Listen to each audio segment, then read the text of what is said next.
kawan-kawan media pada kesempatan malam hari ini ya. Mengucapkan terima kasih yang mana telah hadir di undangan kami terkait adanya press release yang akan kami sampaikan terkait klien kami, yaitu Pak Hendra Apollo dalam hal ini HA kami singkat, yang adanya indikasi dugaan kriminalisasi dan politisasi, adanya dugaan indikasi tindak pidana korupsi anggaran tahun 2017 sampai dengan 2021, yang mana sebelumnya kasus ini bermula dari adanya dana transportasi kendaraan. Sebenarnya kasus ini kalau kita lihat dari tahun 2017, kasus ini merupakan dan kami ini yang bernama HA ini adalah sebagai Wakil Ketua 1 DPRD Provinsi Kepulauan Bangka Belitung. Jabatan beliau sebagai pimpinan Dewan. Orang yang sangat dihormati karena beliau juga memiliki 7.000 masa. Cuman kami berusaha untuk meredam ini, jangan sampai ada gejolak. Jadi kita klarifikasi ini jangan sampai para dapil-dapil di mana wilayahnya berada, khususnya di Bangka Belitung, itu tenang. Jangan sampai terpancing emosi dengan adanya penetapan tersangka oleh pihak Kejaksaan Tinggi Bangka Belitung. Kami berharap supaya tetap tenang, tidak ada demonstrasi seperti yang dilakukan sebelumnya. Ada demo untuk melakukan pergerakan aksi terkait klien kami agar segera ditahan. Karena mengingat sebelumnya Sekwan, Sekretaris DPRD Provinsi Bangka Belitung sebelumnya sudah dilakukan penahanan. Dan juga ada hal-hal yang ingin kami sampaikan di sini, bahwa sebenarnya di sini ada 3 pimpinannya, yang AC dari fraksi P3, ada juga DY yang dulunya dari Gerindra, dan klien kami sendiri yaitu HA dari unsur pimpinan sendiri. Artinya di sini kami sangat miris sekali yang melihat dengan kejadian ini adanya kriminalisasi hukum menurut pendapat kami. Karena kenapa kriminalisasi hukum? Karena aturan-aturan yang sudah disampaikan, baik itu melalui peraturan pemerintah, itu sudah sah secara hukum, dan secara aklamasi pun, secara gambaran hukum pun, di seluruh NKRI ini yang namanya anggota DPRD itu punya hak untuk mendapatkan tunjangan transportasi maupun tunjangan rumah. Artinya di sini tidak ada dana-dana yang diselewengkan. Dasarnya di situ PP, peraturan 18 tadi. Dan yang kedua, di sini diatur oleh Perda, peraturan daerah. Nah, dengan adanya peraturan daerah ini sebenarnya kita menganulir, mengikuti dari landasan tadi PP tadi, dan diinstruksikan dengan Pergub lagi, peraturan gubernur. Nah, peraturan gubernur ini artinya ini sangat jelas sekali adanya nilai-nilai berapa yang akan didapatkan, itu baik itu dari segi pimpinan maupun dari unsur anggota DPRD. Artinya semua ada di situ. Dan juga di sini ada kebijakan yang harus diikuti oleh para unsur pimpinan atau anggota DPRD lainnya. Misalnya disuruh mengembalikan kendaraan, ya mereka akan mengikuti untuk mengembalikan kendaraan tersebut. Dan mereka kembalikan untuk pada saat itu, pada saat 2017, ya seperti itu. Nah, artinya ini klien kami sudah mengikuti proses-proses yang dianulir oleh pihak Sekwan, Sekretariat Dewan, untuk mengembalikan mobil, kita kembalikan. Nah, setelah dikembalikan, kan ada berita acara. Berita acara inilah yang namanya ketika mobil itu sudah ditarik. Ketika mobil ini sudah ditarik, artinya mereka tidak punya hak memakai mobil lagi, kan? Tidak ada hak mobil lagi. Jadi artinya mereka tidak dapatkan uang transportasi. Dan itu diatur di dalam PP tadi, yang saya jelasin, peraturan pemerintah, maupun di Perda, maupun di Pergub, dan ada instruksi. Instruksi inilah yang diikuti oleh kawan-kawan kita yang anggota DPRD maupun di pimpinan DPRD, termasuk klien kami HA ini. Artinya ini kalau jadi kasus hukum di seluruh Indonesia, anggota DPRD akan kena. Bukan hanya ada di Bangka Belitung. Ini yang harus kita kaji ulang terkait kasus ini. Dan yang lainnya juga, ini kasus sebenarnya menurut hemat kami sudah banyak contoh di daerah-daerah lain. Di daerah-daerah lain. Makanya nanti kami akan sampaikan bahwa dakwaan yang ditujukan kepada klien kami ini melanggar pasal 2. Primernya pasal 2 ayat 1 Undang-Undang 31 tahun 99 tentang tindak pidana korupsi, Undang-Undang nomor 20 tahun 2001 tentang perubahan Undang-Undang nomor 31 tahun 99. Itu primernya. Subsidiarnya pasal 3 Undang-Undang 31 tahun 99 tindak pidana korupsi diubah sebagaimana Undang-Undang RI nomor 20 tahun 2001 tentang perubahan Undang-Undang 31 tahun 99. Itu. Terus kami melihat dari kasus ini adanya kejanggalan. Kenapa ada kejanggalan? Jadi bahwa pada tanggal 13 Juli 2022 terbit surat perintah penyidikan Kepala Kejaksaan Tinggi Kepulauan Bangka Belitung dengan nomor print 716-L-9-FD.1-07-2022 mengenai adanya dugaan tindak pidana korupsi tunjangan transportasi unsur pimpinan DPRD Provinsi Kepulauan Bangka Belitung tahun anggaran 2017 sampai dengan 2021 yang menurut mereka seperti itu. Terus bahwa pada tanggal 9 Agustus 2022 Kepala Kejaksaan Tinggi Kepulauan Bangka Belitung mengirimkan surat panggilan saksi kepada klien kami, yakni HA Hendra Polo, dengan nomor SO-368-L-9.5-FD.1-08-2022 untuk didengar dan diperiksa keterangannya dalam dugaan tindak pidana transportasi di DPRD Provinsi Kepulauan Bangka Belitung tahun anggaran yang sama seperti disebutkan di atas 2017-2021. Lalu bahwa pada tanggal 8 September 2022 klien kami HA ditetapkan sebagai tersangka melalui surat penetapan tersangka dengan nomor print 991-L-9-FD.1-09-2002.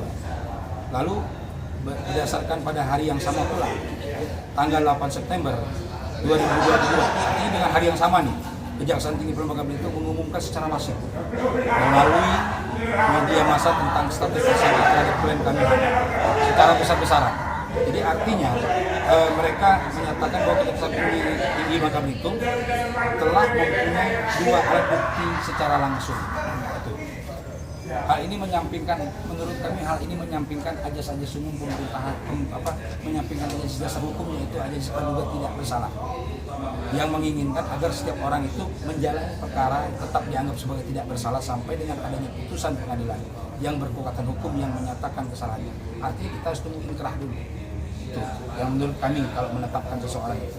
Lalu bahwa dengan adanya pemberitaan secara besar-besaran tadi masih melalui media massa tentang status tersangka terhadap klien kami HA, itu merupakan menurut kami pembunuhan karakter yang keji dan kriminalisasi hukum terhadap klien kami HA yang selama ini mempunyai catatan baik dalam kapasitasnya sebagai anggota DPRD yang paling dihormati di negeri kami dengan masa dapil pilihan sekitar 7.000 mata pilih.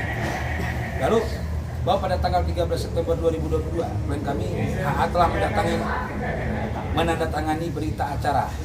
Artinya uang yang senilai apa yang dituduhkan kepada klien kami tadi senilai 415 juta sudah dikembalikan.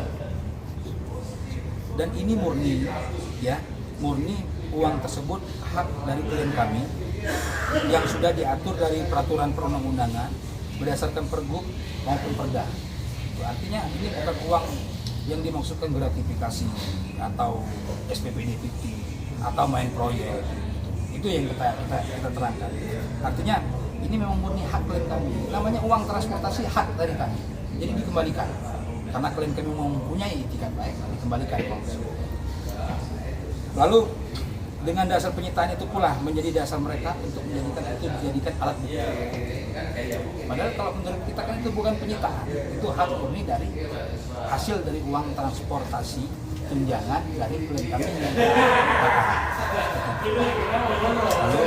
kami juga sebenarnya di sini menurut kami sebagai kuasa hukum di sini adanya indikasi dugaan kasus yang sangat terkesan dipaksakan. Kenapa? Ada unsur nuansa politisnya. Kalau kita lihat sangatlah jelas dan sangat kental. Terlihat di kesampingnya ajas-ajas persamaan di muka hukum tadi, ajas-ajas aturan-aturan hukum, norma-norma hukum, kaidah-kaidah hukum yang sudah mengacu kepada PP, Perda, Pergub. Kok ini diabaikan? Kita sebagai aparat penegak hukum harus tunduk akan norma kaidah hukum itu sendiri. Karena hukum ini dibuat oleh para penegak hukum. Kita semua ini adalah penegak hukum. Kenapa saya katakan penegak hukum? Kita masyarakat umum pun penegak hukum. Kenapa saya katakan penegak hukum? Ketika kita di lampu merah, semua orang pasti berhenti. Itu yang saya maksud dengan penegak hukum. Artinya apalagi ini aturan undang-undang sudah dibuat. Kok kita langgar? Ini ada apa? Kan begitu. Jadi jangan sampai ini ada kriminalisasi hukum. Dan jangan sampai ini ada unsur politisasi yang ditunggangi oleh oknum. Ya, yang ditunggangi oleh oknum sehingga mengakibatkan, merugikan klien kami sebagai orang yang merasa terzolimi akibat dari kasus hukum ini, yang katanya adanya dugaan tindak pidana korupsi. Untuk itu kami sebagai kuasa hukum sangat berkeberatan. Sedangkan perkara ini notabene sudah 7 bulan menjadikan kasus ini menjadi kasus hukum. Yang konon katanya ini adalah dugaan tindak pidana korupsi selama 7 bulan. Kenapa di bulan baik yang sekarang ini posisi di bulan Ramadan ini yang penuh keberkahan ini, penuh pintu tobat sesama kita umat beragama, seharusnya kasus ini jangan sampai, ini kan orang mau ibadah, kenapa harus dijadikan kasus ini sekarang ini harus segera dinaikkan, ada panggilan lah seperti kemarin-kemarin. Tapi klien kami tetap kooperatif bahwa pada tanggal 29 Maret ini Rabu, insya Allah klien kami akan kooperatif dan tidak akan dituduhkan seperti tidak kooperatif seperti apa yang disampaikan pihak kejaksaan. Klien kami akan tetap kooperatif dan akan datang dan akan menyerahkan diri. Cuman dari kami selaku makhluk sosial sebagai kuasa hukum dari HA, kami meminta agar kasus ini untuk supaya tidak dilakukan penahanan. Kenapa untuk tidak dilakukan penahanan? Karena klien kami sudah mengembalikan kerugian uang negara tadi. Karena ketika memang kalau itu dianggap kerugian negara yang notabene uang pribadinya dia, hasil pendapatan dia, artinya dia sudah beritikat baik untuk mengembalikan kerugian. Dan di mana-mana pun kasus ini sudah dihentikan. Itu banyak itu. Kita sudah banyak ambil kasus-kasusnya seperti yang di daerah-daerah lain dengan mengembalikan kasus-kasus hukumnya. Ya seperti di Kerinci dikembalikan, selesai. Tidak naik kasus hukumnya. Terus ada lagi tunjangan DPR Manado. Di Manado. Selesai semua. Nah, ini ada juga nih, Pak Enten ini bebas. Ini bebas. Jadi artinya kasus yang sama, serupa tapi bersama klien. Ini ada juga di Pekanbaru. Jadi beberapa daerah pun sudah kena kasus ini. Janganlah nanti Bangka Belitung ini dijadikan ajang kelinci percobaan. Nah, kita sangat-sangat minta jangan sampai adanya ini kelinci percobaan terkait kasus klien kami ini. Karena aturannya sudah sangat jelas. Artinya tidak ada negara yang dirugikan kalau menurut kami sebagai kuasa hukum. Dan yang kedua, tadi kan sudah mengembalikan kerugian negara. Mengingat klien kami ini kan masih sebagai wakil ketua 1 DPRD Provinsi Bangka Belitung dan masih aktif. Artinya hak-hak dia sebagai anggota legislatif masih bisa untuk menjalankan tugasnya demi mengemban amanah rakyat. Ini amanah rakyat yang harus diembankan oleh beliau. Terus yang ketiga, beliau ini memiliki warga. Itu kita minta pihak Kejaksaan Tinggi Bangka Belitung untuk memberikan tempat, ruang dan waktu agar klien kami HA untuk dilakukan penangguhan penahanan atau untuk tidak ditahan. Terus yang keempat, klien kami ini memiliki riwayat. Riwayatnya apa? Beliau memiliki sakit jantung.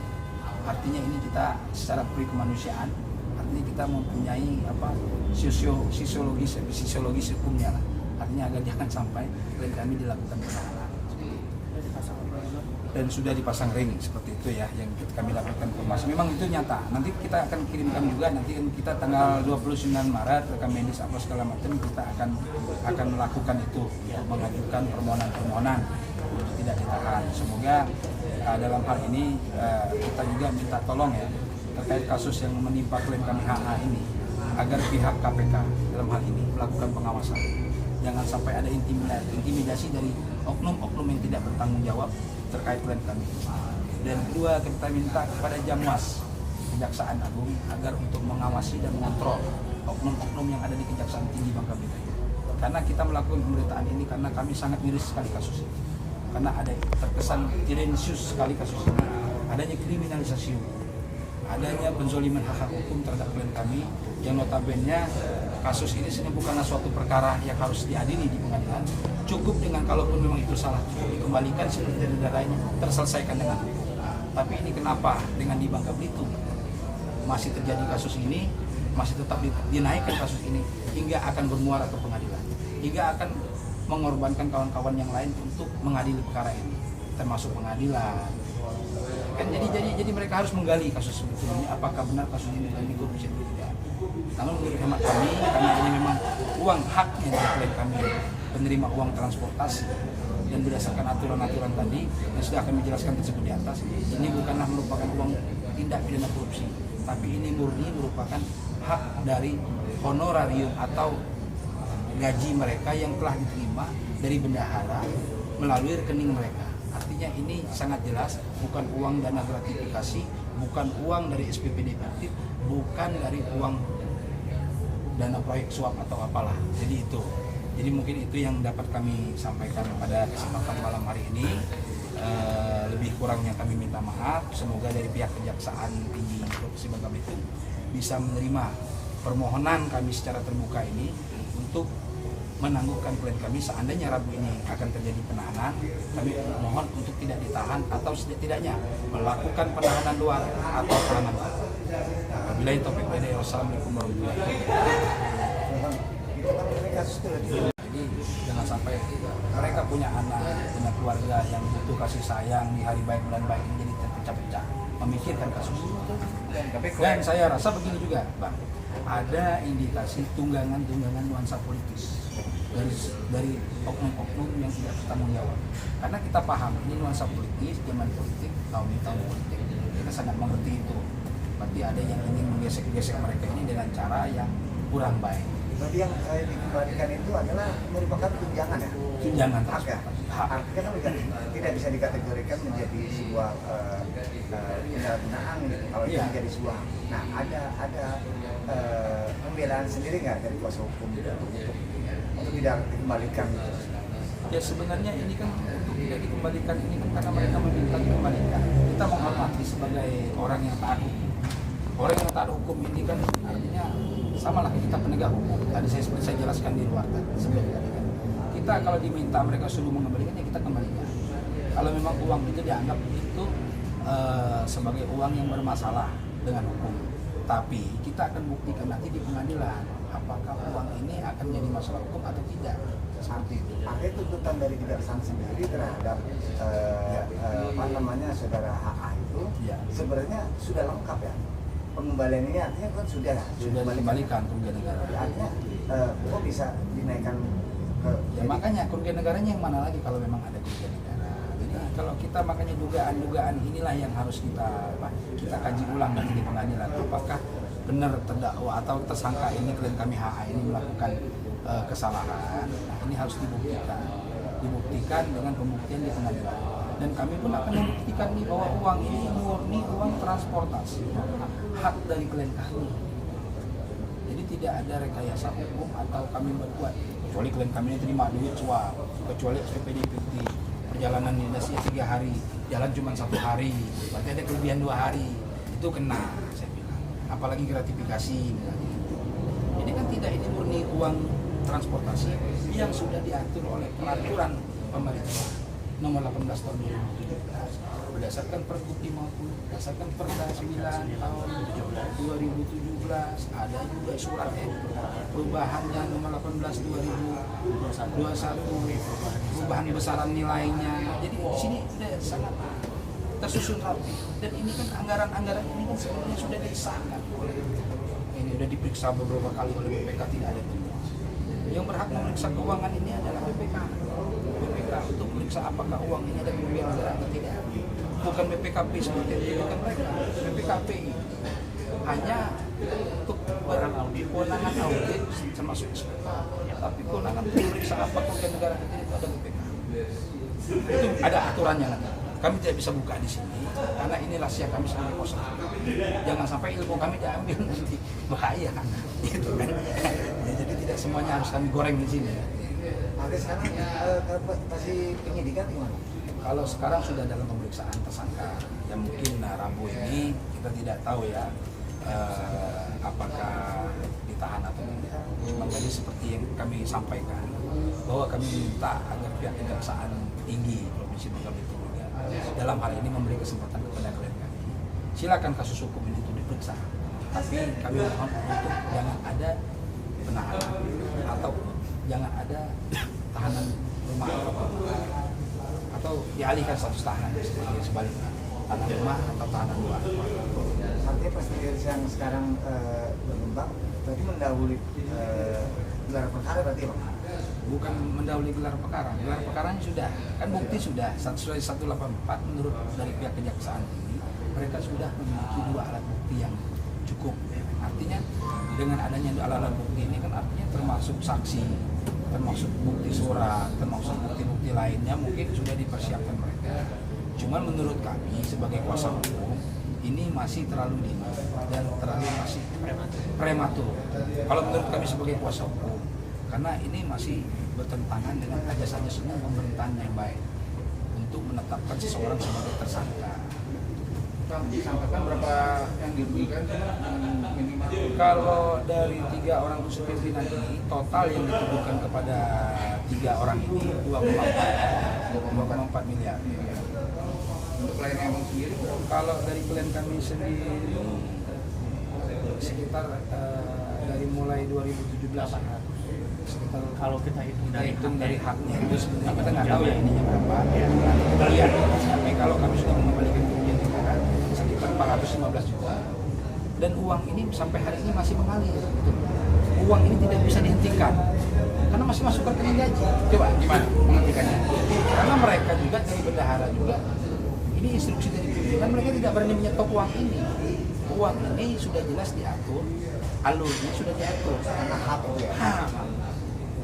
Jadi sampai hari ini uang itu masih mengalir terus. Gimana dengan top itu, Pak? Dan ini jadiin temuan. Bentuknya uang aja Bang, nggak ada benda ya Bang? Ya uang ini kan uang transportasi, masuk langsung ke rekening mereka, rekening gaji kita, masuk. Ya harusnya kalau memang uang ini akan jadi masalah, bendahara menyetop uang ini dari unsur sekelatinya, ini kenapa tidak dihentikan? Dan ini mengalir terus uang-uang. Ini masuk terus uang. Ini kalau memang ini diaudit ada temuan sebelum-sebelumnya, kan sudah jadi masalah. Dan sampai hari ini temuan-temuan tidak ada. Artinya uang ini murni. Kalau menurut kami sebagai kuasa hukum, memang ini hak. Jadi tidak ada uang-uang haram di sini. Ini uang yang memang dijadikan berdasarkan peraturan tadi, memang hak mereka. Jadi dalam tanda kutip ada motif-motif tertentu ya Bang? Ya, kalau menurut kami sebagai kuasa hukum, karena tahun ini tahun politis, ada hal-hal tertentu yang ditunggangi oleh oknum-oknum tertentu. Sehingga klien kami harus dipaksakan untuk jadi tersangka. Gitu loh, ditunggangi oleh oknum tertentu. Jangan sampai kejaksaan ini menjadi orang yang ditunggangi oleh oknum ini, sangat disayangkan. Makanya saya minta tadi pihak Kejaksaan Kejagung Mahkamah Agung, Jamwas, dalam hal ini Kejagung mengawasi ini sebagai fungsi kontrol dan KPK. Ada apa ini? Untuk khusus di Bangka Belitung. Oke. Ya. Terima kasih. Terakhir mungkin ya. Ya. Kalau yang tadi dugaan kriminalisasinya berapa persen, terus politisasinya berapa persen kira-kira Bang? Ya mirip-mirip lah 99%. Ya. 1%-nya di tangan Tuhan. Oke Bang. Terima kasih. Oke Bang.